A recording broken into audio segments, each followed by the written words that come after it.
Nah, tapi dalam banyak hal nggak jelas itu penting, Pak Rektor. Penting sekali. Buatan guyon. Saya beri contoh sekian ilmiah, nggak jelas itu penting. Rasulullah Shallallahu Alaihi Wasallam itu dalam banyak hal itu disuruh Allah, memang disuruh supaya ngambil sikap seperti itu. Karena Allah itu punya otoritas penuh untuk bikin orang itu baik atau tidak baik. Assalamualaikum warahmatullahi wabarakatuh. Bismillahirrahmanirrahim. Allahumma shalli wa sallim ala nabiyyina habibina Muhammadin sallallahu alaihi wasallam wa ala alihi washabihi asma'in amma ba'du. Semua yang kami hormati, ada Pak Rektor, ada Rektor Senior Pak Arsoyo, ada teman-teman direktur, dosen semua yang saya hormati. Tadi katanya mau naik kelas ya. Kalau naik kelas dari rumah saya niatkan mari mengkaji diroyah. Diroyah itu melogikakan riwayat. Jadi misalnya kita sering dengar Rasulullah Shallallahu Alaihi Wasallam sering ngendikan kalian masuk surga itu bukan hanya berdasar amal, tapi berdasar anugerah Allah Subhanahu wa Ta'ala. Oke, kita sepakat amal kita, perilaku kita, ibadah kita andaikan dikompensasi dengan nikmat yang Allah berikan tentu tidak seimbang. Untuk membayar itu saja sudah lunas. Jadi Anda semua tidak berhak masuk apa? Surga. Sehingga di beberapa riwayat dijelaskan ada orang yang 500 tahun ibadah, nggak pernah maksiat. Ditanya sama Allah, kamu masuk surga karena apa? Karena ibadah saya ya Allah. Ya sudah, surga kamu 500 tahun saja karena ibadah kamu 500 tahun. Ini cerita umur-umur orang dulu. Ya Allah katanya surga engkau ini selamanya. Ya kalau yang selamanya itu rahmatku. Kalau amal kamu terbatas ya surganya sesuai amal kamu ya terbatas. Ya sudah ya Allah berarti masuk saya surga saya ini karena fadl engkau, karena anugerah engkau. Itu namanya apa? Diroyah. Diroyah itu satu kajian analisis di mana kita percaya riwayat, tapi kemudian punya logika, punya diroyah. Ini penting supaya tauhid kita ini kuat. Jadi dulu ada orang yang sangat cerdas, namanya Jubair bin Mut'im. Dia saking cerdasnya, juga kaya, juga tokoh, dikirim sebagai delegasi pembebasan Asra Badrin, tawanan Badar. Kemudian pas datang ke Masjid Nabawi, Nabi delalah pas baca Wattur wa kitabim mastur. Sampai pada titik Nabi baca Am khuliku min ghairi syai'in am humul khaliqun. Apakah penciptaan yang sedemikian canggih itu dimulai tanpa perwujudan, tanpa sesuatu yang real, yang maujud? Orang itu langsung bersimpuh, matur, ya Rasulullah saya Islam. Kada qalbi yatir, hampir hati saya, otak saya, pikiran saya itu terbang. Karena logika yang dibangun ateisme misalnya, kalau alam raya ini dimulai dari nihilisme, berarti logikanya apa? Al-adamu yakhluqu maujudan. Alam raya ini kan maujud. Maujud itu ada. Kalau yang lebih dulu itu ketiadaan, berarti ketiadaan menjadi sebab kewujudan. Kalau dalam bahasa Arab itu al-adamu yakhluqu maujudan. Sesuatu yang harusnya nggak jadi faktor karena ketiadaan, menjadi faktor sesuatu yang nyata. Itu kan nggak masuk akal. Ya kalau alam raya ini ada al-adam sing yasbiku maujudan, berarti alam raya ini al-adamu yakhluqu maujudan, suatu yang tidak ada menciptakan yang ada. Dengan logika itu terus kita ngaji, diajari sama guru-guru kita, sifat dasar Allah itu maujud. Wallahu maujudun qadimun baqi. Terus masuk. Yang harus distatuskan pertama dari Allah itu apa? Maujud, wujud. Karena dengan wujud ini layak menjadi penyebab adanya alam raya ini. Sehingga ketika kita menolak faham nihilisme atau ateisme, faham tanpa Tuhan, tanpa pencipta awal, kita punya diroyah. Bahwa tidak mungkin ketiadaan ini menjadi sebab perwujudan alam raya ini. Yaitu amkhuliku min ghairi syai'in. Masa alam raya ini diciptakan tanpa sebab yang nyata, yaitu wajibil wujud. Siapa itu? Allah Subhanahu wa Ta'ala. Begitu juga menyangkut sholawat. Orang boleh beda pendapat tentang redaksi sholawat. Ada Allahumma sholli ala Muhammad, ala Sayyidina Muhammad, Nabi Muhammad. Monggo lah masalah redaksi saja.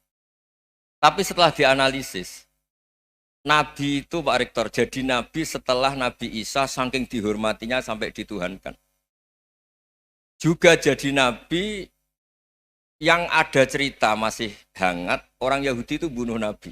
Jadi yang satu mendudukkan Nabi sedemikian tinggi sampai kayak Tuhan, yang satu menjatuhkan Nabi sedemikian rendah sampai dibunuh. Kayak apa susahnya jadi Nabi Muhammad SAW. Kemudian dengan gampang Hadaddin agama ini bikin syariat yang bernama sholawat. Redaksinya monggo lah sesuai tradisi masing-masing. Allahumma sholli ala Muhammad, Allahumma sholli ala Sayyidina Muhammad, ala Nabiyina Muhammad, monggo lah. Tapi yang jelas redaksi ini kalau di diroyah dikaji, Allahumma itu Tuhan, Tuhan itu pemberi. Wa Muhammadun wa in jalla qadruh abdun min ibadi. Muhammad apapun tinggi derajatnya tetap berstatus hamba. Sehingga agama ini terjaga oleh sighatus sholawat. Agama ini terjaga oleh redaksi sholawat. Yaitu Allah tetap pemberi sebagai Tuhan yang enggak tersaingi, la syarikalah. Rasulullah Muhammad wa in jalla qadruh. Apapun prestasinya bisa mi'raj, bisa apa saja, tetap seorang hamba yang butuh muhtajun ila rahmatih. Jika redaksi Allahumma sholli ala Muhammad ini mengukuhkan yang Tuhan tetap Tuhan, hamba pilihan tetap hamba pilihan. Tentu dengan redaksi ini kemudian kita mendudukkan Nabi benar-benar posisi terhormat. Yaitu orang yang paling berhak dapat askat tahiyat, mendapat penghormatan Allah paling tinggi, yaitu Rasulullah Muhammad SAW. Dan itu diulang-ulang oleh Allah. Subhanalladzi asra bi abdi. Status hamba ini diulang. Lagi-lagi ini bernama diroyah. Bernama apa? Contoh ketiga misalnya fihi ayatum bayinatum maqamu Ibrahim. Dulu orang Yahudi itu ada diskusi masif. Syaratnya Nabi itu mbah-mbahnya harus Nabi, harus keturunan Nabi. Kemudian semua Nabi rata-rata di Palestina, di Syam. Lalu Muhammadnya asal-usulnya dari mana? Tahu-tahu orang Arab kok Nabi, padahal orang Arab itu dulu jahiliyah. Walhasil terus diceritakan bukti Muhammad ini turunan Ibrahim adalah ada jejak kaki Nabi Ibrahim di dekat apa? Ka'bah. Fihi ayatum bayinatum maqamu Ibrahim.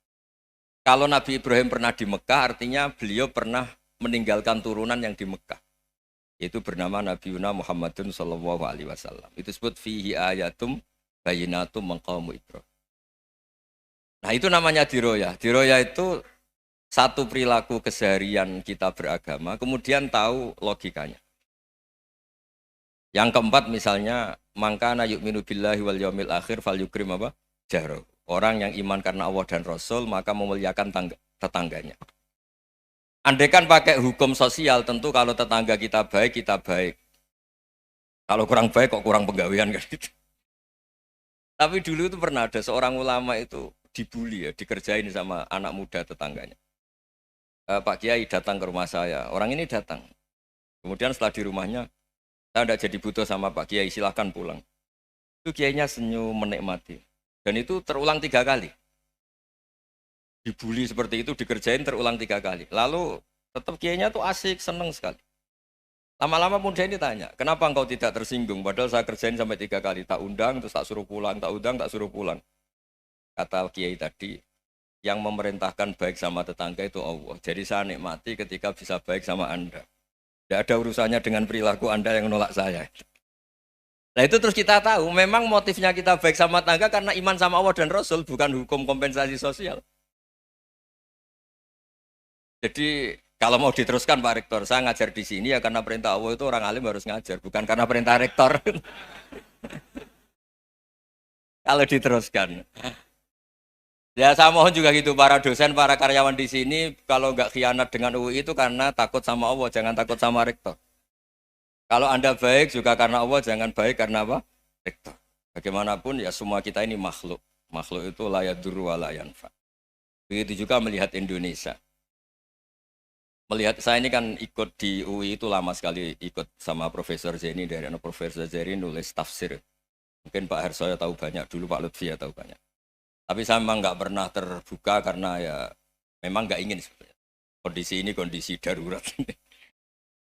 Sehingga saya tahu cara berpikir Profesor Zaini, ya tahu komitmen beliau pada UI. Dan pendiri UI memang ya banyak yang dari tokoh NU, Muhammadiyah, dari tokoh-tokoh ormas yang lain. Memang didirikan banyak orang. Hingga UI memang nggak milik ormas apa tertentu. Dari satu sisi memang baik, nggak dikuasai ormas tertentu. Tapi nanti kalau keterusan ya nggak berbentuk. Ya sudahlah dikelola saja. Sambil-sambil jelas, sambil-sambil kadang nggak jelas, yang penting ikhlas tadi. Karena kalau terlalu asobia itu jadi repot. Kita ini yang nekuni fikih itu tahu, kalau tidak kuno itu madhabnya Hanafi. Kuno itu madhabnya Syafi'i. Tahu-tahu seakan-akan Imam Syafi'i itu NU, Imam Abu Hanifah itu Muhammadiyah. Padahal ini orang-orang yang sebelum NU dan apa? Muhammadiyah. Jadi kalau kita yang nekuni ilmu itu biasa saja dengan perbedaan. Tapi kalau orang-orang yang nggak siap dengan perbedaan itu sampai Allah disifati Ta'ala itu tidak terima. Padahal Ta'ala itu maknanya Maha Luhur, yang Maha Agung. Jadi ada seorang kiai kebetulan pidato pertama Pak Rektor. Assalamualaikum warahmatullahi taala wabarakatuh. Ilmu balik kedua ini nggak terima karena itu dianggap bid'ah ada ta'ala. Hanya dia bilang Assalamualaikum warahmatullahi tanpa ta'ala wabarakatuh. Itu saking asobiahnya itu Allah ditambahi ta'ala itu tidak terima. Padahal ta'ala itu maknanya Maha Agung. Nah itu kan jadi repot kalau asobia gitu. Kalau kita ngadepi perbedaan itu biasa saja. Karena kita mungkin bacanya banyak, lihat hal-hal seperti itu ya biasa saja. Karena dulu itu perbedaan itu urusan sudut pandang. Ya saya ulang lagi, perbedaan itu sudut. Allah yang Tuhan saja sering didebat sama nabi-nabinya.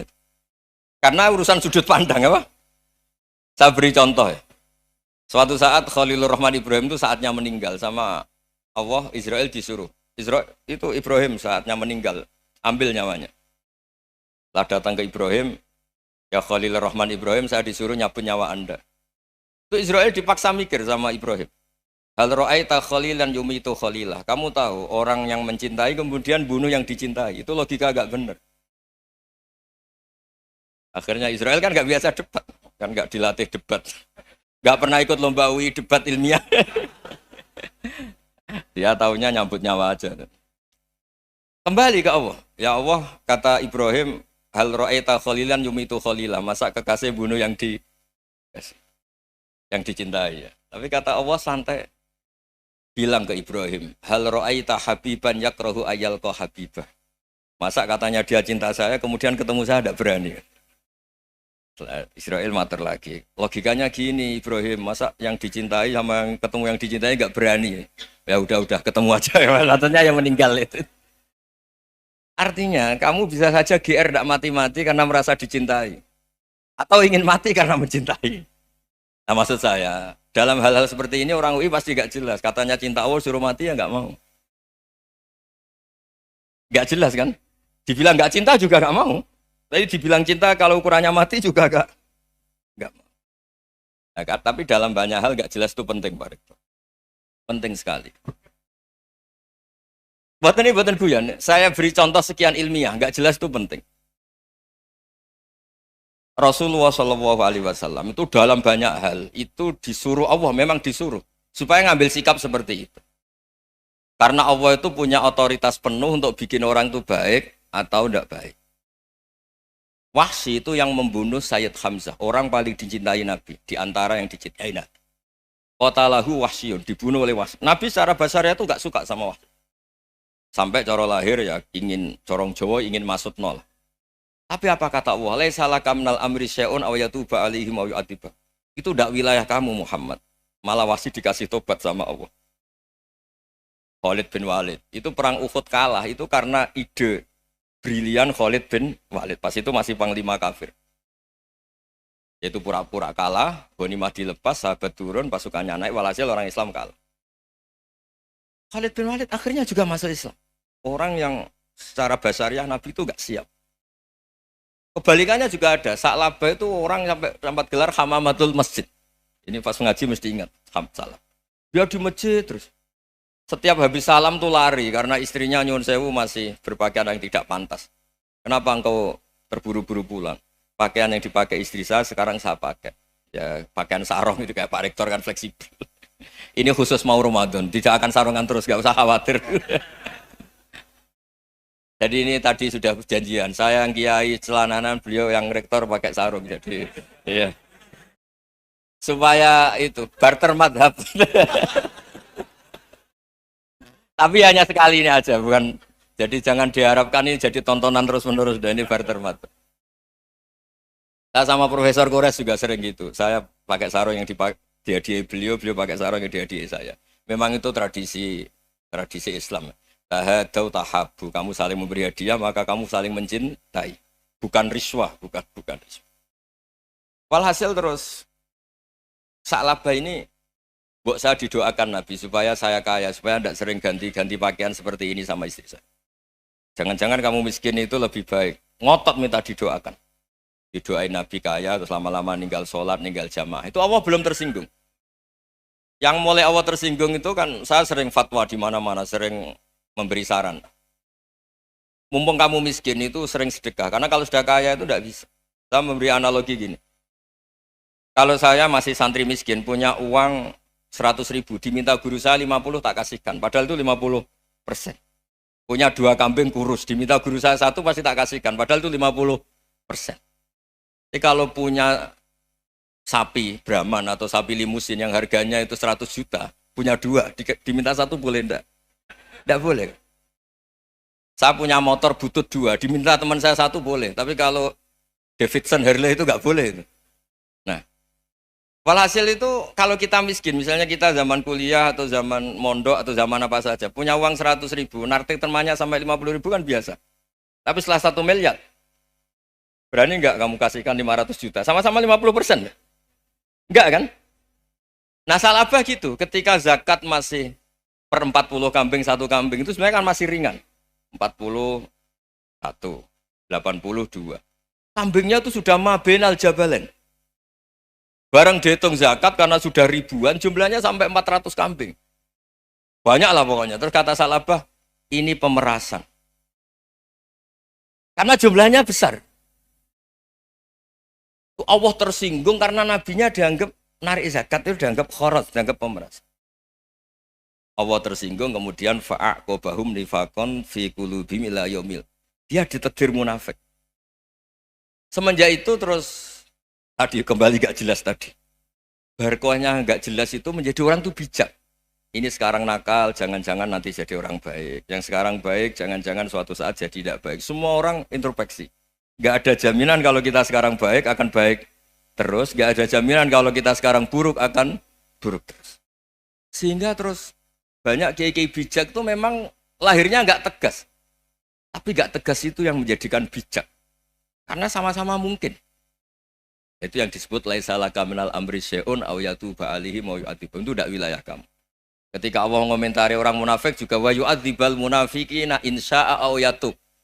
Bisa saja ada yang diseksa, bisa saja ada yang dikasih tobat.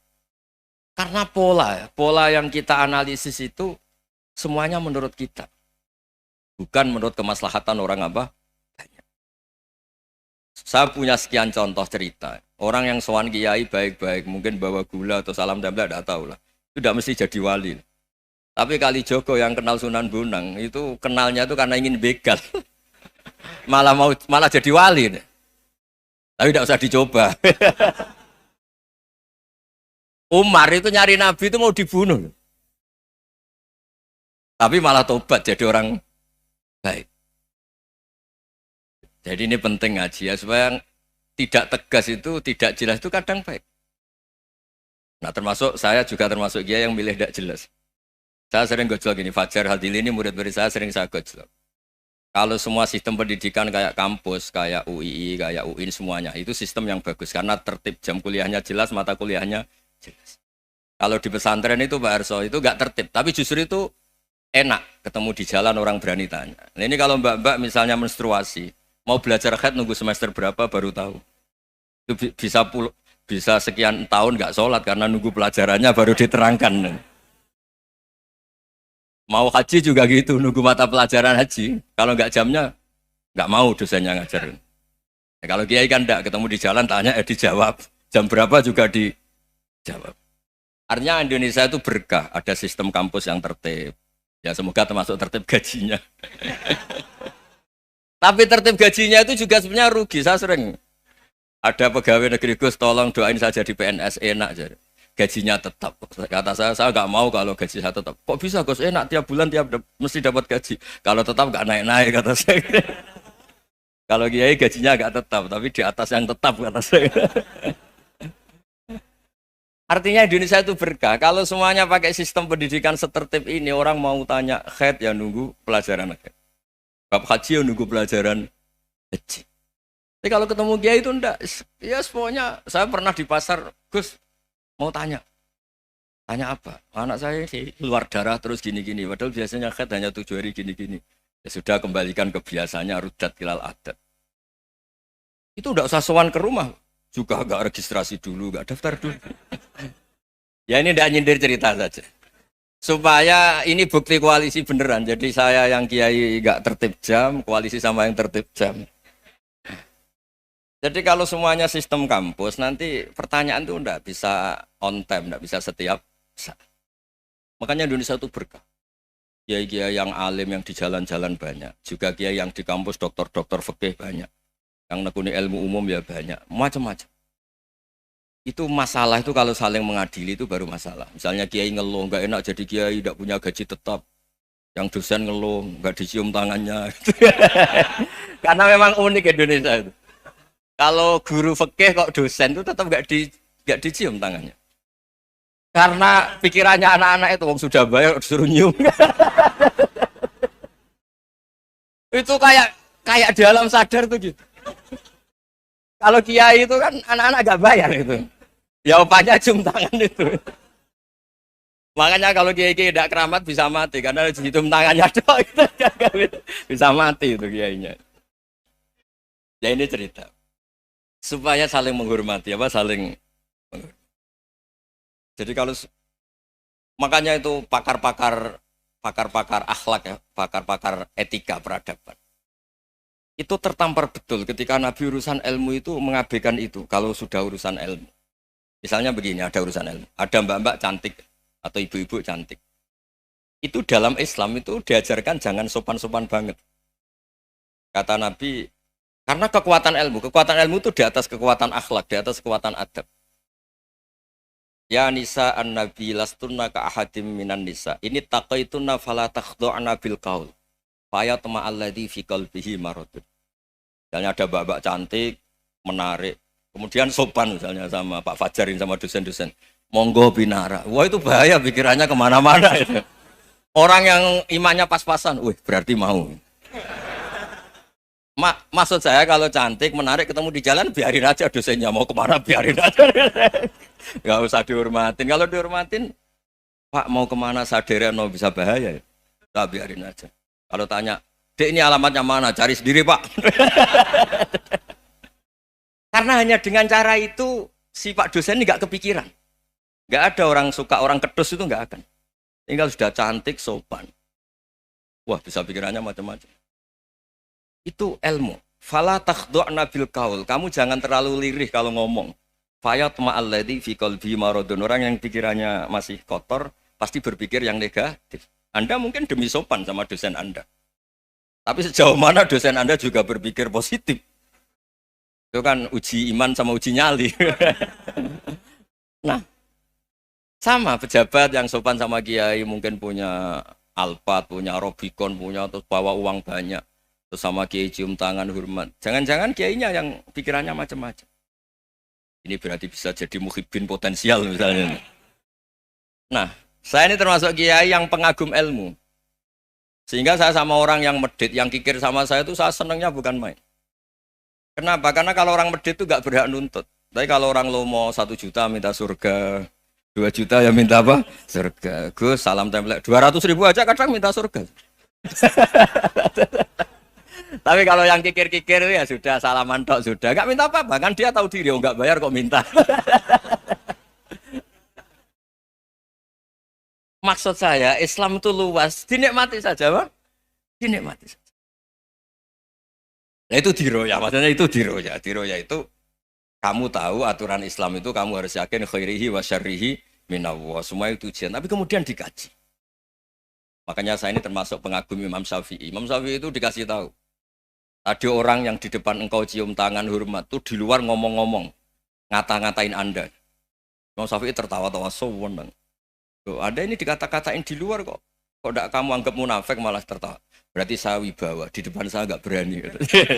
Dianggap enteng saja. Dibilangin, sebagian orang kampung sini nggak suka sama engkau. Baguslah, tidak akan pinjam uang sama saya. Di mana-mana orang pinjam minta tolong itu karena seneng. Kalau benci kan enggak. Intinya dianggap enteng saja. Yang terjadi di dunia itu semuanya dianggap enteng saja. Man asa ilaika fakot atlakoka. Yang berburuk sama kamu itu membebaskan kamu. Coba kalau akrab, titip. Ya misalnya akrab sama Pak Fajar. Bilang kan ke Pak Rektor, sangkat tuh jadi guru tetap atau apa, kan ribet. Kalau tidak cocok kan nggak minta apa-apa. Makanya hati-hati Pak Rektor sama yang akrab-akrab itu. Itu dulu saya juga nggak paham.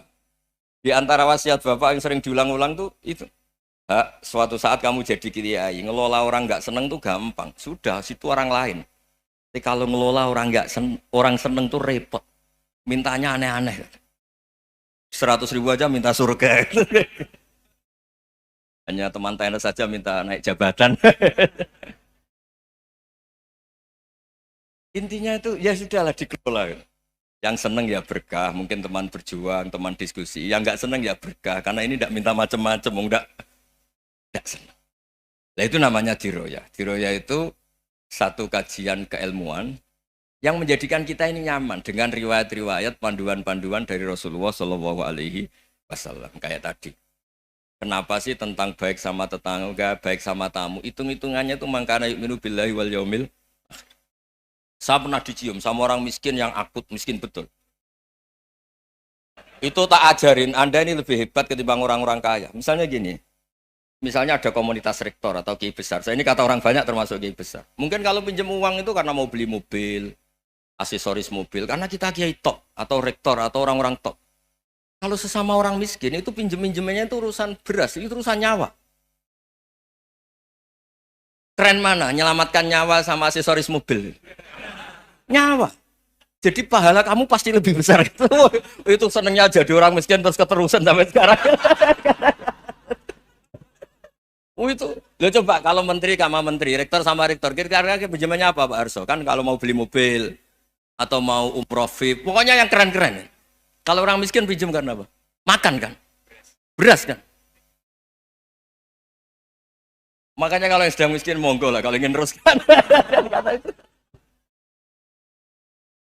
Maksud saya Islam itu seenak itu. Islam itu segampang itu. Sudahlah yang sedang miskin ya keren. Karena sekali sosial itu urusannya apa? Nyawa. Tapi kalau miskin semua ya Indonesia bisa tutup kan. Ya sudah yang kaya-kaya itu saya menyelamatkan Indonesia karena bayar pajak yang menjadikan Indonesia berjalan. Tapi ya dipakai yang benar. Nah, begitu seterusnya. Ada kiai miskin cerita ke kita. Gus, enak jenengan alim, terus punya santri banyak, bisa ngajar di mana-mana. Saya bilang, hebat kamu. Dia hidup di daerah tertinggal. Itu yang diajarkan kan hanya tauhid. Kan nggak mungkin desa tertinggal baca fikih perbandingan madhab. Kan nggak mungkin. Kalau yang kayak Pak Fajar, Pak Sadali kan nggak mungkin. Fikih perbandingan apa? Madhab. Menyorot madhab dunia. Gaya engkek-engkek itu kan nggak mungkin. Tapi pertanyaannya, yang menyelamatkan masuk surga itu tauhid apa perbandingan madhab? Tauhid. Ini hanya mengajarkan fardu kifayah, sunat-sunat. Ini Anda mengajarkan fardu ain. Surganya dulu kamu. Oh terus senangnya jadi kayak gitu. Karena yang diajarkan apa? Tauhid. Sementara kita yang gaya-gaya ini. Ajarkan perbandingan apa? Madhab, studi banding ke Al-Azhar kemana-mana. Ini enggak, tauhid. Dari orang nyembah pohon jadi nyembah Allah Ta'ala. Keren enggak? Jadi terus kiai sama saya senangnya bukan karena tak bela.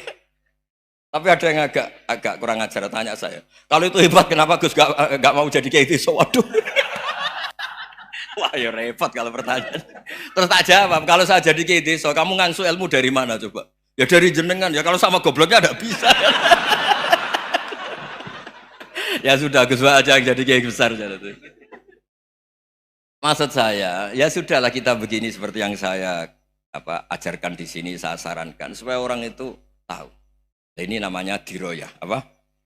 Makanya kata Imam Ghazali itu kalau kamu ingin sopan gampang melihat anak kecil, gua aqallu minni dzamban, dia dosanya lebih kecil. Karena masih kecil kan tentu secara dosa enggak banyak. Kalau melihat orang yang tua, gua aktsaru minni ibadatan, dia tentu ibadahnya lebih banyak karena umurnya lebih banyak. Sehingga terus semua orang lain tuh di depan kita itu hebat. Ya semua orang lain sama misalnya Pak ini rektor, Pak Fathul Wahid rektor. Tanggung jawabnya lebih banyak, berarti pahalanya lebih banyak. Tapi sama, ketika melihat Nyon Sewu, melihat pegawainya yang secara lahir di bawahnya, ini tanggung jawabnya enggak banyak, pasti salahnya juga enggak. Itu yang diajarkan Rasulullah SAW, sehingga enak lah. Tapi kalau kita melihat orang lain selalu salahnya, itu pecundang. Allah saja tidak seperti itu kan, amal baik ya ada khairan, amal buruk ya ada saron, semuanya dilihat oleh Allah Subhanahu wa Ta'ala. Saya tuh punya teman Gus, agak beling, agak seenaknya. Dulu miskin. Wah itu seenaknya betul. Kayak kenal Tuhan sudah. Tak tanya, kenapa kamu seenaknya? 1 bulan tuh labanya bisa 200 juta sampai 500, sampai 1 miliar. Saya itu Gus, setelah duha itu perkembangannya bagus. Setelah duha itu. Saya pernah miskin, kan kata, apa, ingka dari rezeki fisama, apa? Wa ingkana qalilan. Ya kalau fisama fa'anzilhu, terus wa ingkana qalilan fakasirhu, kalau sedikit perbanyak. Ini trennya sudah benar semua. Nah, wa ingkana apa ya, haroman fatohirhu, kalau haram yang kau sucikan. Makanya saya seenaknya kalau qalilan sudah fakasiru, paling trennya yang enggak benar juga fatohirhu kata Mas. Dia yakin kalau yang enggak benar-benar sudah disucikan Allah, karena yang lain-lain sudah. Dari miskin sudah kaya, qalilan sudah fakasiru, paling yang haroman juga sudah fatohiru gitu. Tak tanya, lah kamu kok tahu? Polanya sudah ada Gus, karena sang qalilan. Kamu sembrono sama Tuhan kok begitu kan? Tapi apapun itu seneng saya. Seneng saya sering salah teh, makanya saya mohon yang sekarang miskin, sedang miskin itu ya ndak usah nyesal banget-banget. Kalau ingin kaya monggo lah, namanya orang juga ingin. Ya, tapi Anda harus bangga. Sosial antar kalian adalah urusan nyawa dan itu pahalanya luar biasa. Supaya kita, nah yang kaya-kaya juga boleh GR lah karena pembayar pajak. Dan itu bisa menyelamatkan apa? Indonesia Raya. Begitu seterusnya. Itu yang diajarkan Nabi, antawadhu hatta la yabghiya ahadun ala ahadin. Kamu semua harus tawadhu sehingga antar kalian tidak saling tidak sopan, tidak saling liar, tidak saling mendolimi. Termasuk tadi sikap gak jelas tadi. Orang dolim yang sekarang dolim bisa saja tobat, yang sekarang soleh bisa saja nanti. Semuanya tuh mungkin. Kita diajari ya muqallibal qulub tsabbit qalbi ala dini. Jadi keliru kalau kita dalam banyak hal harus tegas, gak mesti. Al halalu bayyinun wal haramu bayyinun. Tapi ada wa bainahuma umurun mustabihat. Ada yang wilayahnya itu abu-abu. Misalnya ada perempuan cantik misalnya, contoh paling gampang. Kalau kamu ajari secara serius, kamu bisa saja tergoda jadi fitnah. Tapi kalau orang soleh gak berani ngajarin, kemudian digunakan orang fasik, malah menjadi orang nakal, kita juga tanggung jawab. Kamu mau tegas gimana? Wilayahnya sama-sama mungkin. Wilayahnya sama-sama mungkin. Yang dekat pejabat mungkin terkontaminasi KKN. Tapi kalau pejabat gak dekati orang soleh, punya perilaku yang gak soleh, yang repot juga Indonesia kan? Nah hal-hal seperti itu kita tidak perlu ngambil sikap. Maksudnya gak usah ngambil sikap, ya kita buktikan kalau milih satu madzhab, kita buktikan semuanya lebih baik, semuanya lebih bermanfaat, semuanya lebih berperadaban. Karena nggak bisa dihindari wa bainahuma. Termasuk nyuwun sewu, saya mohon maaf sama mulai Pak Harso, Pak Lutfi sampai Pak Fathul Wahid. Saya ini termasuk kiai yang nggak suka dekat sama orang-orang top. Bukan karena hasud. Memang konstitusi kiai harus gitu, la tamuddanna ainaika. Kenal orang lebih tinggi itu kan resiko. Misalnya saya kiai desa, mungkin punya keri tua sudah seneng, punya kijang tua sudah seneng. Gara-gara kenal Pak Wahid naik Camry, waduh kok saya kalah itu. Kenal orang itu kan resiko. Mungkin dosen-dosen sini kalau kenal saya di Rembang juga resiko. Di sini gak ada cium tangan, biasa dosen, wah gak enak jadi dosen. Jadi memang harus dibatasin. Sekiranya mungkin orang terus, karena latamud dan nanawa, ainaika ilham. Kamu jangan sering melihat orang lain yang mungkin secara lahir dapat nikmat yang lebih tinggi timbang Anda. Kalau kamu gak bisa ngelola hati Anda bisa hasut, Anda bisa dengki. Paling tidak Anda bisa ada syukur. Saya itu sering didolani pejabat. Juga sering melihat pejabat di TV-TV. Naik mobil aja ada yang naikkan. Bahkan kalau wudhu itu anduk aja ada yang bawa. Itu kalau yang nggak kuat, wih naik jadi pejabat. Ya makanya terus konstitusi Kiai itu mengatur, sudahlah, mata kamu itu kamu batasin. Jangan melihat sesuatu yang potensi ya, potensi menjadikan Anda tidak apa syukur. Jadi saya mohon, ini memang konstitusi saya sebagai Kiai, jadi saya, tapi di hati saya tetap akrab. Saya doakan semua untuk UI, untuk semua orang Indonesia kita doakan. Kita ingin semuanya tambah baik, tambah baik. Oke, ngoten mawon. Assalamualaikum warahmatullahi wabarakatuh.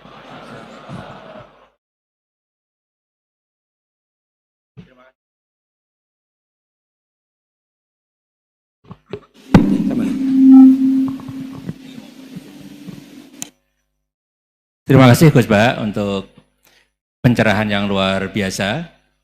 Kita masih punya waktu 28 menit. Kalau Gus Ba berkenan, apakah ada yang ingin bertanya? Singkat, padat, sebutkan nama. Sana dulu ya. Ya. 3 ya? 3 aja ya. 1, sini 2. Satu lagi dari Ahwat, ya Ibu ya, ya. Silakan, satu dari sana ya.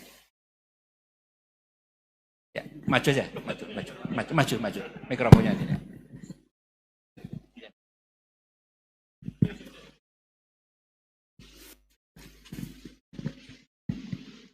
Bismillahirrahmanirrahim. Assalamualaikum warahmatullahi wabarakatuh.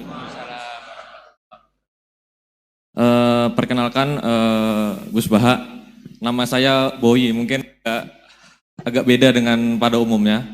Saya bukan dari kalangan santri, tapi ketika mendengar ceramah Gus Baha pada awal-awal saya kuliah itu merasa kok kayak sebelumnya kenapa tidak masuk santri aja gitu. Karena ternyata toh yang diajarkan juga banyak dasar-dasarnya atau prinsip-prinsipnya yang sama dari jalur berpikir dan lain sebagainya. Yang ingin saya tanyakan di sini adalah ketika Gus Baha menyampaikan tentang diroyah, mungkin singkat saja Gus, apakah diroyah ini alat atau ilmu universal yang bisa digunakan ketika berdialog dengan orang-orang yang mengatakan itu kan kaidah kalian gitu, itu kan kaidahmu, ada hal-hal yang memang tidak bisa dipersamakan atau tidak bisa digeneralisir, ya mungkin seperti itu Gus. Dan juga yang terakhir, kalau boleh saya izin bersalaman boleh Gus. Kesempatan. Oke, Assalamualaikum warahmatullahi wabarakatuh.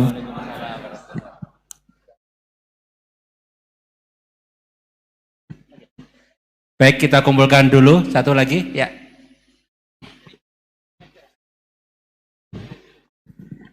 Cek. Bismillahirrahmanirrahim. Assalamualaikum warahmatullahi wabarakatuh. Ya, perkenalkan saya Taufik Satrio, biasa dipanggil Tosa. Ya. Ya. Singkatan. Baik, langsung saja mungkin untuk pertanyaannya. Di Yaumil Akhir nanti kan ada yang namanya Yaumil Mizan. Itu pertimbangan gitu kan. Nah, itu bagaimana kalau timbangannya itu sama, artinya seimbang. Apakah itu nanti akan berada di tengah-tengah antara surga dan neraka atau seperti apa? Kemudian yang kedua, itu terkait dengan perbuatan buruk ke orang lain. Ketika kita berbuat buruk ke orang lain itu kan kita istilahnya zolim kepada orang lain.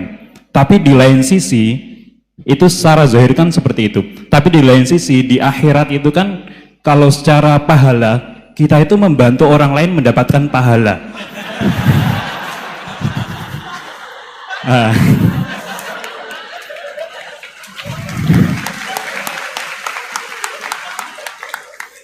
Jadi seperti apa Gus? Terima kasih. Assalamualaikum warahmatullahi wabarakatuh. Terima kasih Mas Tosa ya. Silakan Ibu ya.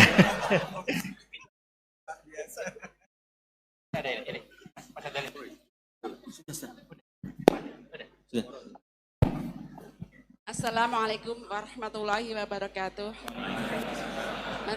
Perkenalkan saya Nazrullah Hasanah. Mau bertanya, apakah perbedaan NU sama Muhammadiyah?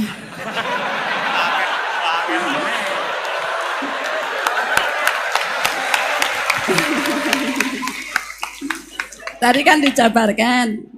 Terus dalam sholat subuh itu kan ada yang pakai doa kunut, ada yang enggak.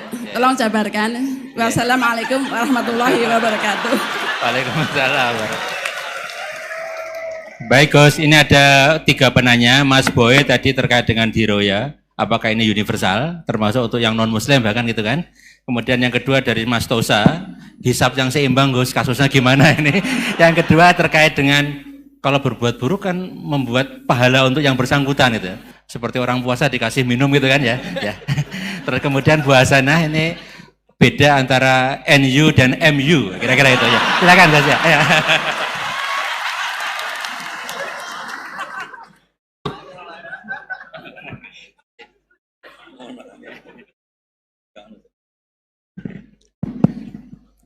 Bismillahirrahmanirrahim. Sebelum saya jawab, saya senang kalian semua senang dengan sesuatu yang taat itu.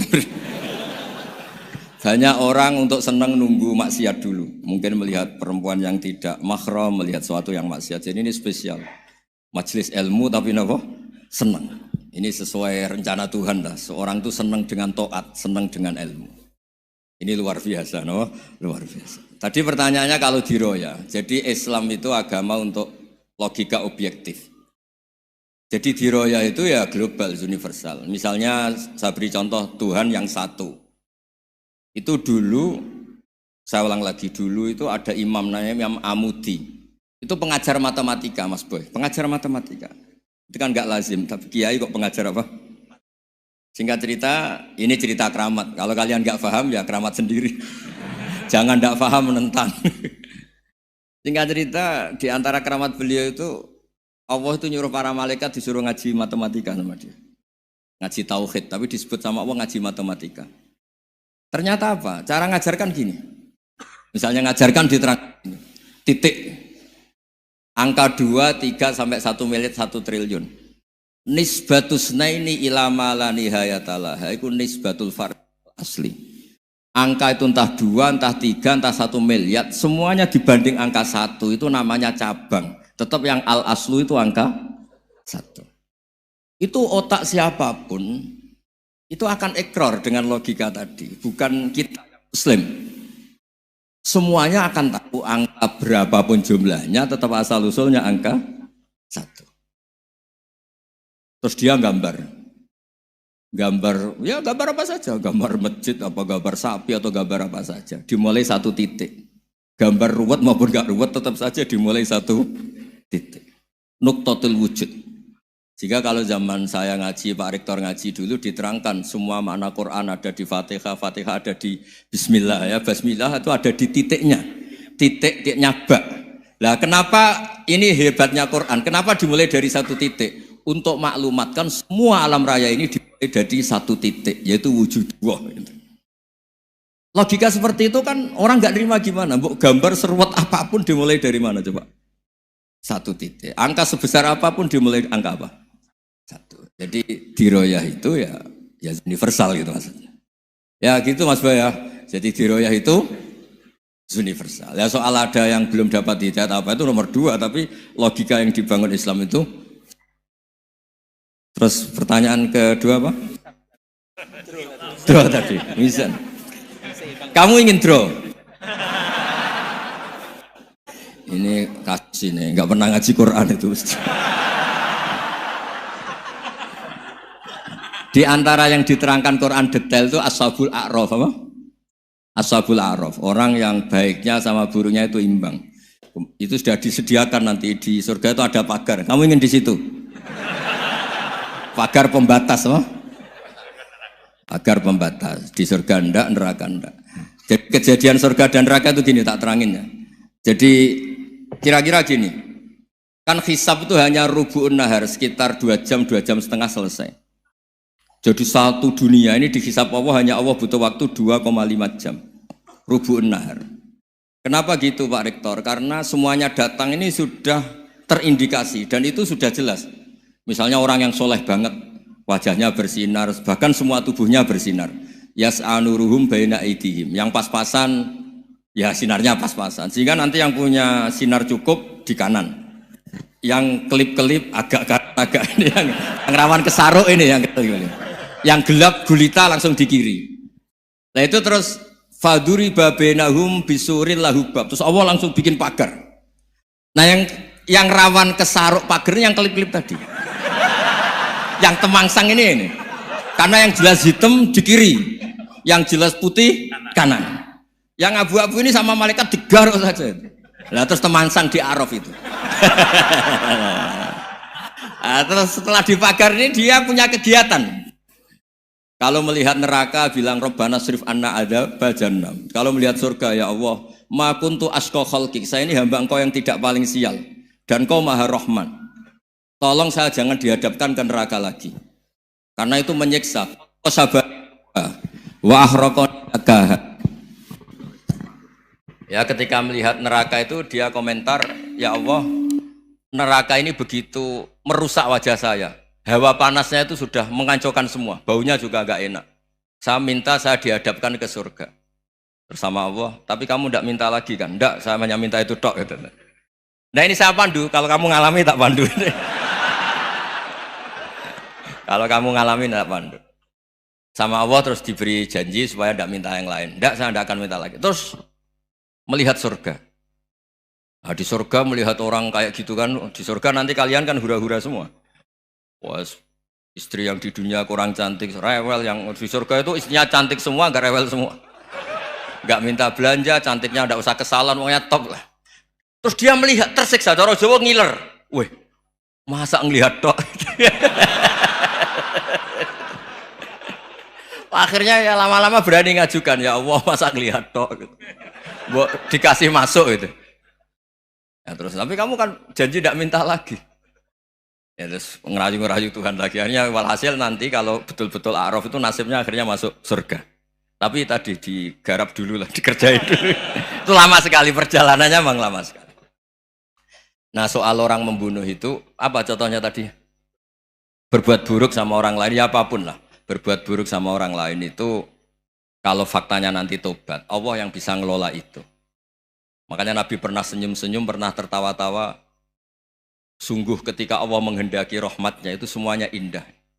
Yaqtulul qatil fayatubu hadza. Jadi ada orang yang saya membunuh, terus dia tobat serius. Kemudian al-maktul yang dibunuh ini masuk surga karena madlum. Qatilnya karena tobat serius juga masuk surga. Ya begitu juga di kedoliman-kedoliman yang lain. Jadi ya makanya tobat itu penting sekali. Ya taruh saja begini yang terkenal ya, contoh Wahsy itu jelas di surga karena syahid dibunuh Wahsy. Apa Hamzah? Hamzah ini jelas di surga karena matul syahidan, dibunuh secara syahid oleh Wahsy. Tapi karena Wahsy tobatnya serius, nanti juga di surga.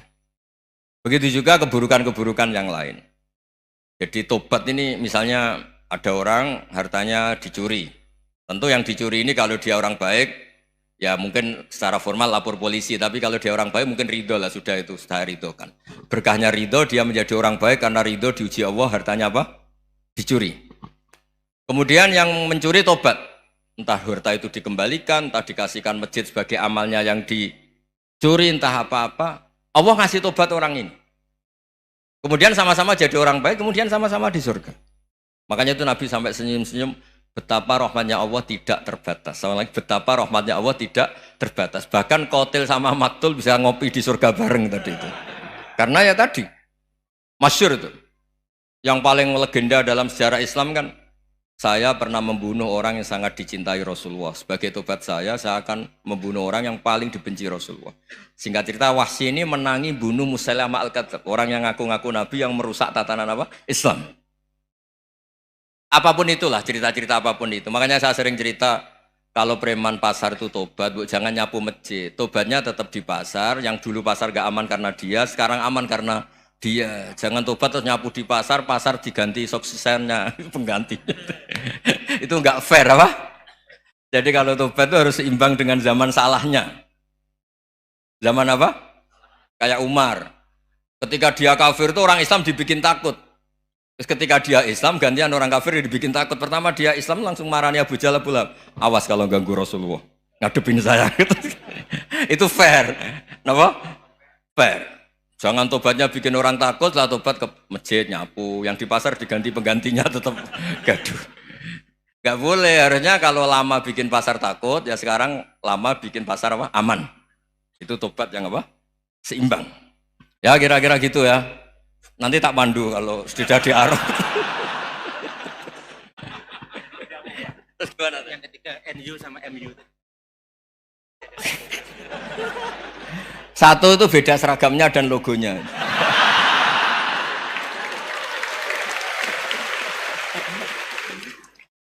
Kedua, nama ketua umumnya. Ketiga, tanggal acara besarnya. Muktamar Muhammadiyah dan NU itu beda. Sudah beda satu abadnya. Tentu dulu Muhammadiyah. Tapi begini ya, perbedaan itu nggak bisa dihindari. Karena tadi ada sudut pandang apa? Ada sudut pandang, itu nggak bisa dihindari. Ini cerita yang nyata ya. Saya ulang lagi, senyata-nyatanya. Andaikan betul Rasulullah itu hanya kunut 1-2 kali, maka kalau menurut mazhab Syafi'i, apa salahnya melakukan sunnah terus-menerus meskipun Nabi itu melakukan hanya beberapa kali? Karena pertama sesuatu yang pernah dilakukan Nabi pasti akan menjadi sunnah yang terus-menerus. Nabi itu puasa Senin Kamis juga tidak selalu. Salah kalau ada orang bilang, Nabi malah takut kalau ibadah sunat dilakukan terus-menerus karena nanti takut dikira wajib. Itu masyhur dalam kaidah usul fikih. Tapi yang tidak kunut juga tidak salah, karena ya tadi, Nabi ya pernah kunut, Nabi juga pernah tidak kunut, karena Nabinya orang banyak. Kan bukan Nabi kelompok tertentu, no? Jadi sederhana. Terus menyangkut, ini dengerin betul, sujud. Sujud itu banyak ulama yang mengatakan untuk sah itu harus melibatkan 7 anggota. Umirtu an asjuda ala sab'ati azumin al-jabha wal yaden warukbaten wal qadamen. Saya diperintahkan sujud itu melibatkan 7 anggota, yaitu jabha, yaden, 2 tangan, 2 lutut, terus 2 qadamen. Tapi Imam Syafi'i ngendikan, andaikan ada pendapat yang mengatakan ukurannya cukup jabha, maka itu juga benar. Karena Nabi ketika sujud ngendikan sajadalaka waj'i wa sam'i wa basori. Ya Allah telah sujud ke engkau wajah saya, jabha saya. Nabi tidak menyebut tangan, tidak menyebut rukbaten, tidak menyebut qadamen. Ini wajah tu wajah, ukurannya itu hanya jabha. Itu kayak iya, kayak enggak. Nah hal-hal seperti itu yang menjadikan ada ijtihad. Ijtihad itu satu pemikiran yang cara sudut pandang itu kayak iya, kayak enggak. Nah itu terus ada al-madhaibul arba'ah. Terus ketika implementasi di Indonesia, dulu Mbah Ahmad Dahlan juga ngaji Bahasa Soleh Darat. Mbah Hasyim Asy'ari juga ngaji Bahasa Soleh Darat. Ketika di Mekah sama-sama ngaji Syekh Khotib Minangkabau, sama-sama ngaji Syekh Mahfud Termas. Jadi ya kalau di keluarga kita itu ya biasa aja perbedaan-perbedaan itu selama masih ilmiah dianggap biasa aja. Karena memang ngelola sudut pandang itu nggak bisa ditertibkan. Nabi Yahya itu suka berkawan orang soleh. Karena berkawan orang soleh itu enak. Tapi kalau Nabi Isa suka dadani desa-desa tertinggal yang masih macam-macam. Ketika ditanya, kenapa engkau suka berkawan orang-orang gitu? Ana tabibun udawil mardo. Di mana-mana kiai itu ya nyembuhkan yang sakit. Jadi kalau dakwah yang sudah iman tuh akeh tunggale gitu. Tapi dakwah gitu kan tantangan. Itu sudut pandang. Ada nabi itu yang tertawa terus guyon terus. Yang satu murung terus. Ya sama Nabi Isa dan Yahya kan satu angkatan. Mali aroka dohikan. Fakaan nama tak manumin makrillah. Kamu kok tertawa-tawa terus, seakan-akan nggak ada adab saja. Yang satu tanya, mali aroka abisan kaan nakata kenatumir rahmatillah. Wong kok murung terus, kok donya ora ono rahmat. Nah Anda ini orang hebat. Guyu banter ya iso, nangis banter ya iso. Nah itu sudah orang kombinasi itu. Isa ya mau, ya mau, Muhammadiyah ya gelem, NU ya gelem. Ya maksudnya sudah biasa aja. Karena tadi konstitusi NU yang mengatakan ibadah harus ikhlas karena Allah, Muhammadiyah juga sama harus ikhlas karena ya sudah kalau karena Allah sudah selesai kan. Yang menjadi masalah itu kan identitas untuk hadun nafsi untuk diri sendiri. Kalau kita ikhlas masalahnya apa? Coba masalahnya apa coba? Imam Syafi'i pernah di Masjid Abu Hanifah yang tidak kunut, beliau enggak kunut. Ketika tanya 5 ada tarok tal kunut, ikroman di hadal madhab, saya menghormati madhab ini. Jadi ya biasa. Sebaliknya juga sama. Orang-orang Hanafi kalau Imam Syafi'i kunut ya ikut kunut. Karena kalaupun Anda yakin itu tidak disyariatkan, kamu juga yakin itu tidak membatalkan apa? Sholat. Itu yang perlu dicatat. Kalau Anda tidak yakin sunat, kan tidak yakin kalau itu membatalkan sholat. Jadi sebetulnya kalau dianalisis secara keilmuan itu ya semuanya normal. Karena tadi Rasulullah itu al-bahrul muhit, Nabi itu lautan yang luas sekali. Orang akan mengambil air sesuai kapasitas masing-masing. Dan akan merasakan kualitas air juga sesuai kapasitas masing-masing. Orang yang sangat haus melihat air seteguk ini luar biasa. Tapi yang tidak haus mungkin melihat itu biasa-biasa saja. Jadi makanya saya mohonlah, sudahlah itu biasa saja, apalagi secara sanad ya sama, secara tradisi sama. Ya soal perbedaan tidak harus dengan NU, antara Muhammadiyah juga biasa beda. Mungkin di UI antar rektorat juga beda-beda. Yang satu suka dekat rektor, yang satu suka enggak. Monggo asal itu niatnya ikhlas. Terakhir saya beri cerita, ada sahabat ditanya, "Sifli wajah Rasulillah." Coba tolong saya ceritakan wajahnya Nabi kayak apa. Sahabat itu nangis senangis-nangisnya. Kenapa engkau menangis? Saya itu tidak pernah melihat wajah Rasulullah SAW. Loh kenapa? Engkau kan sahabat. Sungkan. Sebagai bentuk penghormatan saya tidak berani melihat wajahnya. Sebagai bentuk penghormatan pada waktu Nabi, saya tidak berani sowan. Nabi di dalam punya keluarga, punya istri, punya cucu. Kalau saya sowan tuh ganggu. Ya masuk akal. Bentuk hormat itu tidak ganggu kan. Tapi ada orang-orang yang bentuk hormat, bentuk sayang itu sering datang ke majelis Nabi. Sama-sama masuk akal, bisa didebat gimana? Sama-sama masuk akal. Ya sudah itu ijtihad, maksudnya itu ijtihad, itu sudah sama-sama masuk akal. Abul Hasan Asyadili itu kalau kemana-mana pakai mobil mewah, pakai baju mewah. Ketika ditanya, Anda ini ulama kok pakaiannya mewah, mobilnya mewah? Ben wong ra kepikiran nyangoni ya. Nah, tapi nak kowe tawaduk melas, terus dibalik numbalmu sakit. Ngonang ra iso mulai kayak ini. Ya tapi misalnya semua gitu mesti ada yang salah paham, itu keangkuhan. Tapi kalau semuanya kelihatan gembel, nanti orang trauma jadi kiai. Takut kayak itu. Ya sudah, itu wilayah ijtihad, sudah tidak usah ya, pokoknya sudah, yang penting ikhlas. Anda berani tanggung jawab nanti ketika ketemu Allah Subhanahu wa taala. Nggih, ngoten. Assalamualaikum warahmatullahi wabarakatuh.